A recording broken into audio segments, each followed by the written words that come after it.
Hello বন্ধুরা, welcome back to my channel. আজ আমি চলে গিয়েছিলাম নর্থ কলকাতার মোস্ট ফেমাস প্লেসে, কলকাতা বাংলো। উত্তর কলকাতার একটা হেরিটেজ বিল্ডিং এইটা।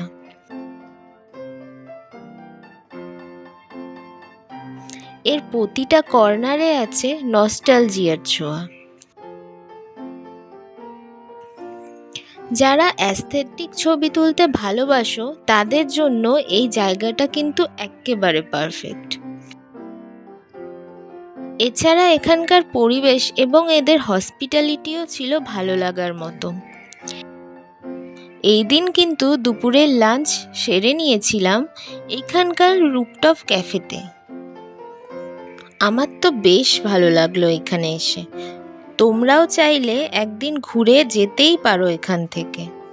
আজকের ভিডিওটা তোমাদের কেমন লাগলো জানিও। দেখা হচ্ছে পরবর্তী ভিডিওতে। টাটা।